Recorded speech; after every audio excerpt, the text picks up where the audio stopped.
Welcome to Married to Movies. Industry insiders John Russell and Tracy Kring live and work happily in cinematrimony. They're sharing behind-the-scenes adventures of writing, producing, and appreciating films.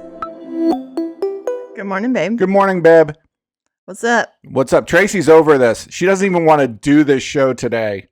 Why do you say that every show? That's not true. Well, yeah, but it's a general malaise of life. Has nothing to do with what I'm doing. It has to do with me. I'm not sure malaise is correct. I believe it's malaise. Yes, malaise. Malaise. Yeah, malaise is not. We don't call it menez. I want some menez on my sandwich. A French word. Doesn't it feel like it should be a French word? It does. Said more interestingly. I noticed there's something missing in your shot over there, about the size of an iPad. Oh! I noticed a moment of silence for the iPad. Yeah. How many scripts have you? There was no actual iPad? moment of silence. There was no moment of silence. No. You're very disrespectful. Yes, I lost my iPad. It happened.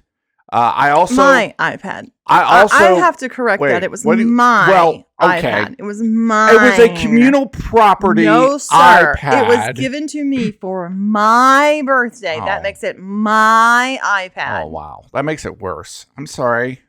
I was allowing you to use it because it was a very handy tool. It was a handy tool. For you to be able to look at things that were bigger than your phone. Yeah, and we used it for the show, and we would look at, see our agenda and that type of thing. But yes. So today we have no agenda because we have no iPad. Yes. Yeah. We're free you see the ripple effect? It all starts with I got fired. that is the ultimate. Actually, it didn't start with that. The conclusion was I got fired. Not because I lost the iPad, but I got fired and I lost the iPad. So that's what we call adding insult to injury. I just have a qualifying question here. Yes. How many times have you been fired? What, in my life? Yeah. As many stars as there are in the sky. Yeah. I have no idea. I was working as an assistant director on a project, and everything seemed to be going good for like 3 days. I had 2 more days left. And on the third day, you lost the iPad. Yes, on the third day, I lost the iPad because there was a lot of confusion and craziness, and there was a whole story of like I was moving furniture, and so I left my bag outside, and it was a whole thing. By the way, I should not have been moving that furniture, but the ripple effect, as we will say. The person who rented the production, the location, they got there and hated where all the furniture was. So they said that it wasn't supposed to be there.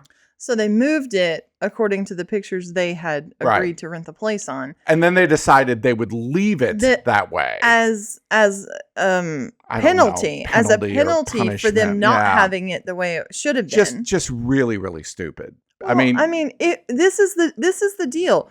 If you go into a space as a filmmaker or an Airbnb or whatever, right, and it doesn't matter how things are when you show up, if you move shit, you put return it back. You return it. That's the whole thing. So if you get in your head, oh, this is not the way that things are supposed to be, and I'm going to be punitive, and I'm going to show them. You're just an asshole. Well, that's all it was. I'm sure they have photos of how things were. I'm sure they have photos of how things were that you didn't put back. Right. And they can be punitive. Right. It's just stupid. I had to remove a cement coffee table. It was made of cement. It was me and another guy. We had to move it. Just the two of us. It was crazy heavy. Oh, no. So anyway, just as a result of sort of that chaos, and that's sometimes what happens to me, and I'm assuming to other people too, when you get sort of involved in the tornado of somebody else's chaos, then you sort of lose track of your own personal space and the things that you've got going on. That's not accurate. It's not anyone's. It's not other people that are to blame here. It's you just have a difficult time with tasks coming at you, right? And still being able to maintain whatever it was you were doing or whatever is important or something. I mean, yes. I'm sure it's probably ADHD something. Sure. Probably is. Yeah, it probably is. So anyway, I lost my iPad. Now, somebody might say, well, why don't you just put your Find My on there? We did. We did. We did. And we found where the iPad said it was, which was at somebody else's random townhouse. In Harlem, yeah. Yes, but... You knocked on doors. I knocked on doors. I left a note, blah, blah, blah, blah, blah. I don't know. Why was I fired? Because I said that I was fired, and I never said why I was fired. And what I was told was I didn't get people out of the way. Like, people were like busy, and sometimes they were loud. And he said, I never heard you moving people around. Did he ever ask you to move people or tell you that people were in the way? He said one time that it was a little loud. No, I didn't ask that question, though. Okay. I said, did he ever say, hey, could you get people to move out of this room or move out of here or clear the background? No. I mean, no. It's all, you would know if people are in the background. It's not that. No, it wasn't just that. People have to have somewhere to be. He just was this, he was a new director. He had been a cinematographer before this. This was like his first directing project. And I think he got sort of in his head, or maybe he had worked with other directors, that directors like live in this like bubble. So I was fired. Well, you can tell I'm all broken up about it. He was also the DP. Yes. So that's not smart. You don't think it's smart to be the DP on your first time directing a project? You know what? Hell no. Okay. Hell no to first time and DP.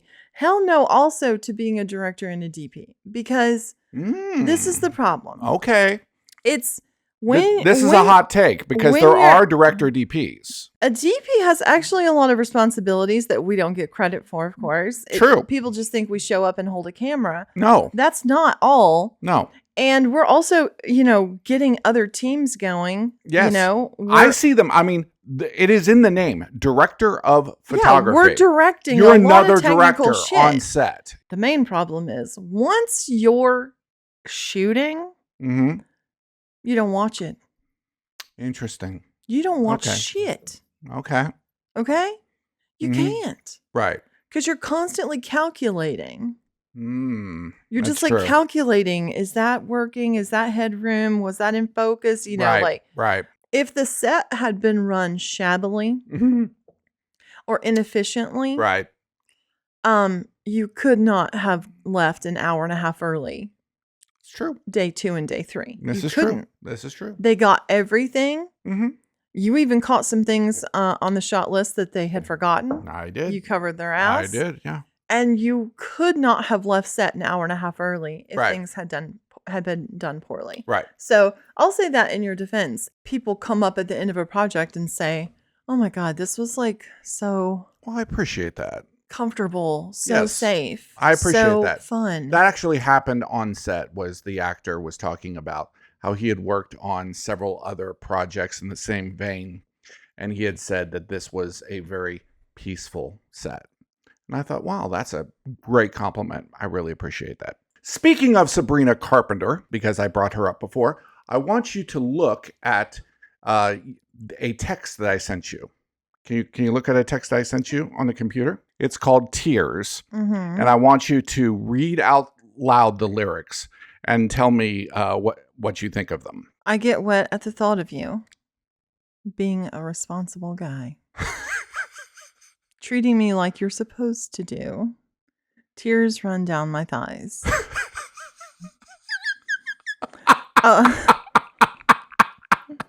Is this a setup? No, it's not a setup. That's the song. A little initiative can go a very long, long way. Baby, do the dishes. I'll give you what you want. A little communication. Yes, that's my ideal foreplay. Assemble a chair from IKEA. I'm like, I get wet at the thought of you. Okay. So you get the idea. And then there's a later on dance break. So responsible. Oh. So I wanted you to read that blindly and give me your thoughts. No, I like it. I don't know if I would like the song. No, yeah. I like the idea. Yeah. Because if that's what it takes to reinforce for men that they should act like human beings, then fine. But I think that it turns girls on because but I think it goes beyond that. I think it's basically saying that you're such a lame piece of shit that just by you being halfway okay, I literally am, the Amazon rainforest. Well, I think men have reinforced for themselves the idea that good guys finish last, mm-hmm. and that women want bad guys. Mm-hmm. So no, this is saying, we want good guys. Yeah, we want good guys. Yeah, and also, it kind of puts the onus back on them. Maybe you could be, a little bit better instead of thinking just by being a good guy you deserve love. Maybe you could be a little bit better, beyond just assembling IKEA furniture and doing the dishes. Yeah, sure. I mean, that to me, that's the minimum. There was a time, certainly, in our lives, in our domestic lives, that I don't think it was a male-female thing, but mm-hmm. you were a slob who did nothing. This is true. Yeah, I was. I don't think it had nothing to do with misogyny. No, it had nothing to do with I thought roles. Women should have been done. No, it wasn't like I was supposed to do it. It was just me. You just did not give a fuck. Yeah. And you didn't give a fuck if I gave a fuck. Well, and you actually would get mad at me for giving a fuck. Sometimes, yeah. Sometimes there would be a situation where you would start cleaning and I would get mad at you because I felt like you were cleaning out of sort of a spite that I wasn't cleaning. But you didn't clean. No, exactly. And you started out really bad at it. Well, okay. Really bad. Okay. I mean, bad. You really, do you want to continue with the really bads? But like yesterday, you cleaned the house. I did. Because we have people coming over. Maybe. I think or sometimes. Maybe I just wanted the house. Yes, exactly. I think sometimes you act like people are coming over. It was funny because I was like, well, my friend blank is coming over. But you were like, who? Yeah, I've never heard of this person. Yeah, well, their name is blank. I mean, how would you know? But yeah. And I was like, no, I've been friends with her for like 2 years, dude. Yeah, sure. And you were like, why have I never heard of this person? Yeah. We got a DVD player. Oh, yeah. It was so cool. So when I was at my friend's place helping out with all of the kids and the new baby and stuff. Yes. I was talking to her. We were looking for something. She said, well, have you seen Twisters? I was like, of course I have. And it was on. So we started watching it. And I was telling her just about how it's really annoying. Twisters like my favorite film. We all know this. And it comes on and off of streaming. So did she ask you if you'd seen Twisters? Yeah. Okay. Well, and then that and that we were led comparing to it to Twister is your favorite film. And right. I was telling her about my idea that Joe should have been the professor that gave her the dot, So the way that Twisters should have tied in better. Yeah, to it could have been like, yeah. So then I was like, it's really annoying to chase Twister around on streaming. Might be sometimes it'll be free. Sometimes it'll cost. Sometimes, and I don't buy digital media. Like I'll rent it, that's fine, but I'm not gonna buy it. Okay, like let's say there was XYZ company, and you could buy movies, and they would store them on their platform. Well, they go bankrupt. Right. Their site, their app is gone. Right. And all the digital media you bought is gone. I was looking around this week for that version of Invasion of the Body Snatchers. It's just called Body Snatchers, by the way, which I discovered. Which one? The one where they're at the Army base. The Army base. The Army base one with Dominique Swain. And no, that's not Dominique Swain. It's not Dominique Swain? Is it? I thought it was Dominique Swain. I don't know. It may not be think Dominique so. Swain. It's Forrest Whitaker definitely is in it though. Krista Allen or something? No, it's not Krista Allen. Definitely not Krista Allen, babe. Oh wait, are you gonna look it up? Are you gonna look? Tracy's looking it up. It's called Body Snatchers. It's just called Body Snatchers. I was looking around for that version of the movie because I think we're like the only people that really. Oh, it's Gabrielle Arnois. Oh, it's Gabrielle Arnois. Oh yeah, but she's definitely not Dominique Swain. You're right, and we really like that version. I like of the that film. one. Yeah, that version of the movie is really Meg cool. Tilly. Yeah, Meg Tilly. Forrest and Whitaker. Yeah, there's a lot of cool people in it. Mm-hmm. And we couldn't find it. I couldn't find it on any streaming services. I couldn't. Do we even have find it on to DVD? buy. No, we don't. We don't have it on DVD. My friend, because I was telling her about not ever being able You to never watch actually Sister got to When I that part of the. No. She surprised me with a thank you gift of a DVD player. You know, sometimes listening to our stories are like watching Quentin Tarantino movies. No, they're just they're like out of sequence, and you have to figure out exactly what did happen to the bride. Having a DVD player is very cool, except when you're just looking through your DVDs. We looked yesterday for something. No, here's the problem. It's the exact same as scrolling through streaming services. Yeah. Actually, a lot of the DVDs that we have, maybe all of them almost, our friend Josh gave us. Our listener. And he has very great movie taste. He does. That aligns with a lot of our taste. Absolutely. But so, yeah, recently, I was like making fun of your brother, because he had like 20 years ago borrowed the DVD Dogfight from me. Yes. And this is also the River thing. Phoenix. There are movies that cannot, will not ever stream. Yeah, I would say that's I've probably never a movie that seen would Dogfight never streaming. streaming. Yeah. Are you excited about the Jeremy Allen White movie where he is playing Springsteen? Oh yeah, talking I am. about He talking looks about a lot like Nebraska. him. I am a Springsteen fan, and you don't give a shit. Okay, here's the thing. I think we need to redefine what you think of as a fan, because you may like one or two songs, but does that really make you a fan? Do you like the band? I give you, for example, the Smiths. Yes. I give you the Smiths. How Soon Is Now comes on, boom, everything stops, turn it up, we're all in. I am the sun and the air. I mean, it's great. Okay, but do you want to hear any more Smith songs?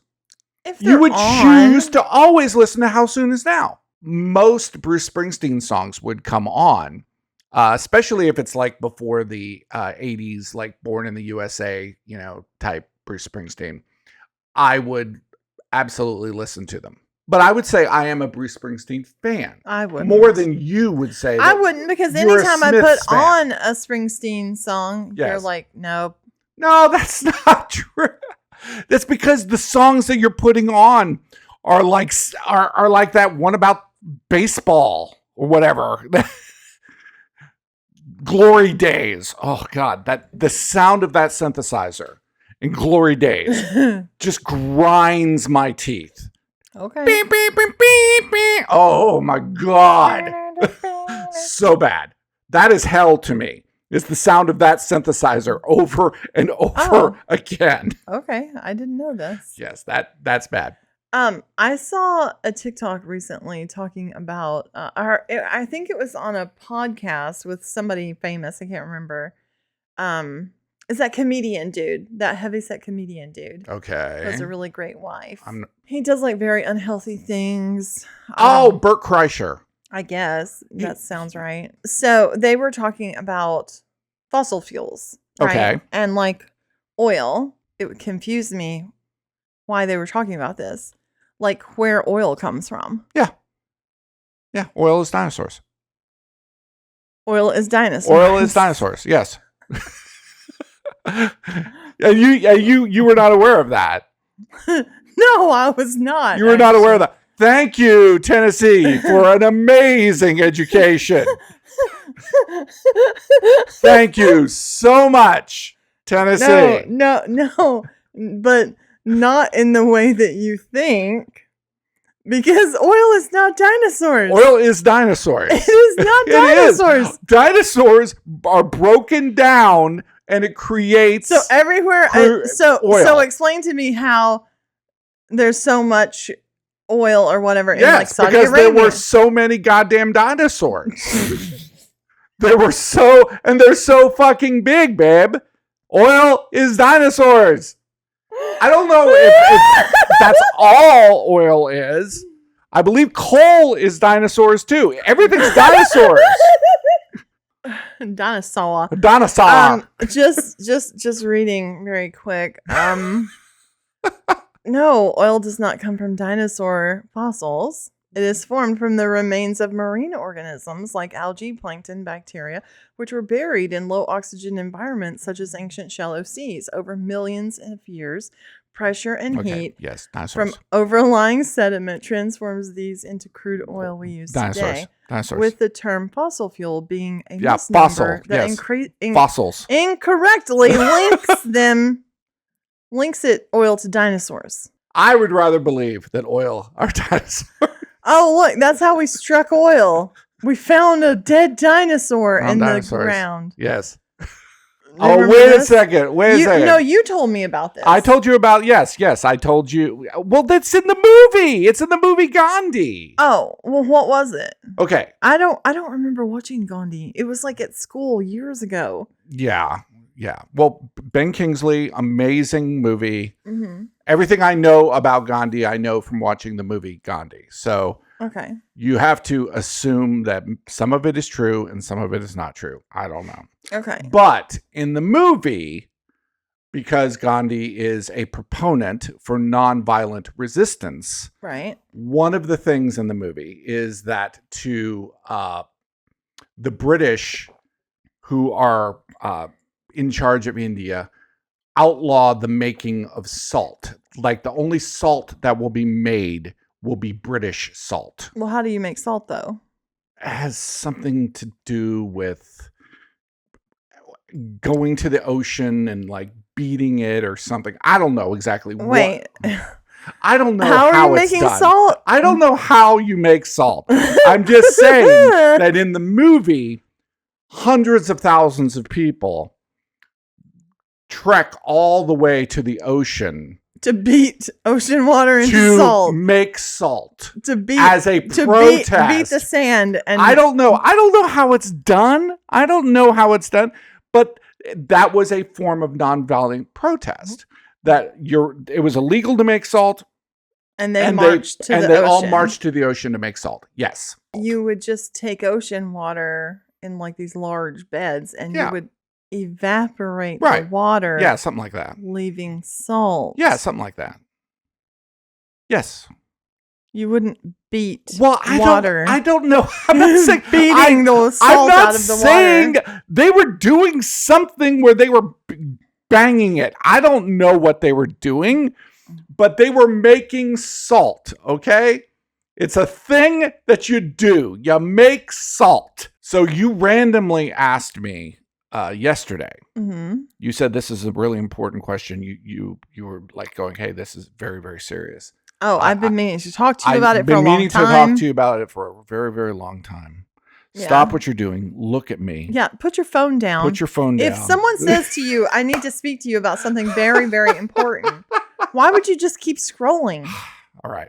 And you said, what kind of French fry do you like? Well, this is an issue in our marriage. Well, I wouldn't say it's an issue. It could have been if we didn't agree. What answer would I have given that would have made what kind of French fry do you like an issue? Wedges. Oh, yeah. Fuck wedges. You said wedges? Disgusting. Mushy. One of my favorite kind of fries. You can't even get them. You can't even get them crunchy. If I'm at a restaurant and they have steak fries, forget about it. I'm getting that. Oh, okay. I love motherfucking steak fries. Steak fries, okay. You know why? For me, it's all about what's going to catch and deliver ketchup. Yeah, I don't even think you like fries. I just think you like ketchup. Yeah, but you have to have the fry for the ketchup to taste right. Yeah, that's true. My answer. You said crinkle. Generally crinkle. Crinkle. Absolutely. Because crinkle, you can get crunchy. Yeah. Okay. You can get a nice crunch on crinkle. There's a lot of surface area. A lot of surface area to take seasoning, to take ketchup. My favorite fries are from Checkers. That's my favorite fry. Okay. Checkers are good fries. They're like seasoned fries. Yeah. Yeah. I like the idea of curly fries, but they don't deliver ketchup well. If you're in an area that has a Bojangles, you're very lucky, first of all. Mr. Bojangles. And Potatoes. Potatoes. Oh my God, they're so good. They're like hash brown rounds. But they have onion and seasoning on them. They are so good. I had missed out on potatoes until you introduced me to I was them. like, dude, what are you talking about? You've never had potatoes? And you also, they have the chicken sandwich with the pimento cheese. Pimento cheese, please. Come on. You didn't even like pimento cheese before you met me. I did not. And I'm still not a big fan of pimento cheese unless it's as a condiment. We tried watching couple of series. We're very much into Dexter right now. I think this is one of the greatest seasons of Dexter. It's a great season of Dexter. I mean, every single episode. This last episode. Oh my God. Peter Dinklage. Peter Dinklage is killing this. He is having such fun. He really is. His character is just so free and funny and crazy, and he is incredible. He's killing it. I mean, when you think of the pantheon of Dexter villains, I mean, I've even read the Dexter books, and those are even much, much weirder than the series. They're just having more fun. Dexter's funnier. It's darker. It's there's just kind of a freedom I've never really felt from Dexter.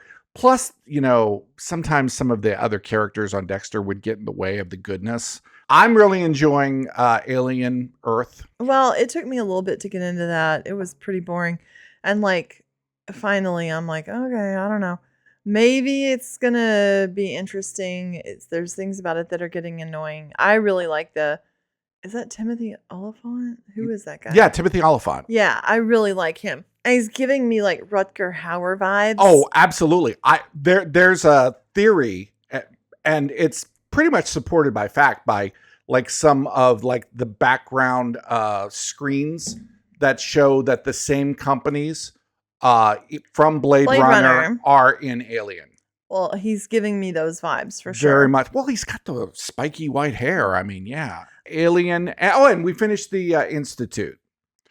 Which is the Stephen King series. I felt like there was a little bit of diminishing returns as that went on, but still very, very cool. Oh, something that we were watching that I'm done. What are you done with? That Strange New Worlds Star Trek thing. Oh, God. I'm done.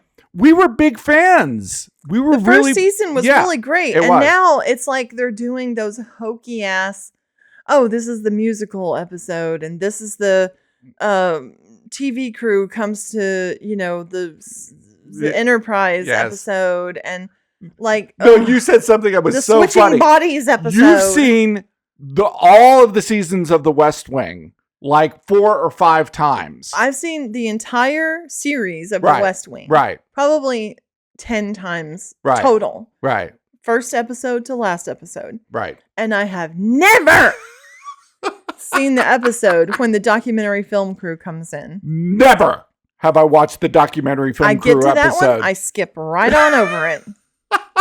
Because I hate that shit. What is it about that shit that you hate so much? It's the faux documentary on a show. It's it is such a trope. It is such a trope. It's acting on top of acting on top of acting. I just hate it. I don't think they're ever done well. I hate it. You were watching some of the shittiest movies last night. Oh my God. I was trying out some things. What? Oh, and Rancho Deluxe. That was interesting. And the Jeff Bridges character in that reminded me of this guy who worked on our film. Right. And Harry Dean Stanton. Harry Dean Stanton. And also fucking Sam Waterston. Yeah, Sam Waterston. Was young in that. Yeah. Like before gray hair. Which Exactly. is rare yeah. to see him. Yeah, Law and Order. Yeah.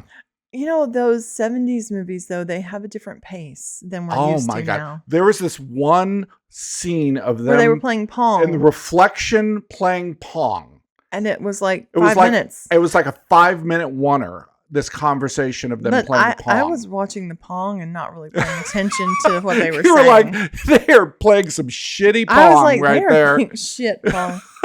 You actually had a Pong. Yeah, I did. Video game player. Well, every Pong was everybody's first video game. We never owned it, though. Really? God, you were so poor. Well, this was in 1978. Yeah, we were very, very poor, but we had Pong. Even the poor could have Pong. I guess. I'm very disappointed in myself this last week. Oh, maybe several days. You don't have to be disappointed in yourself. I haven't done the things that I need to do or want to do. Mm-hmm. The creative endeavors, like I do not know what is going on with me. I'm just mush inside. Listen. I keep stirring around. I understand. Looking for something and sifting around, and there's like nothing in there. It's not true. Okay, it's not true. Is this what burnout is? No, it's not. It's not burnout. We've had some disappointments. Okay. And it's like getting your water poured on your fire. And there's just like But how do I build the fucking fire again? You go back to doing the things that you know to do. Even if I'm just sitting there? You go back to doing the things you know to do. Just the fact that you were making bread again yesterday. That's a good start. That's a good start. I need to make more bread. Make more bread. Make my bagels. Make your bagels. It's a creative endeavor. It's a thing that brings you back to your happy place. It's very annoying because even the things that I'm being creative with, I feel like I'm not getting there. So they're also a frustration. Mm-hmm. Like maybe just starting something completely new would help me have a different perspective instead of like looking at things and seeing stall. Mm-hmm. I don't know. Like 3 weeks ago, I was like a different person than I am right now. And I liked me 3 weeks ago. Well, and I like you now. Okay. And I felt it too. Okay. And I feel better now that the house is cleaner. And I feel better that we had some cinnamon rolls. And I feel better. Burned them. Well, babe, the cinnamon rolls were fine. That's okay. I think a hope deferred makes the heart sick. What was I hoping for? I don't even know. I don't know, babe. It's hard not to get romantic about movies. Thanks for listening to Married to Movies.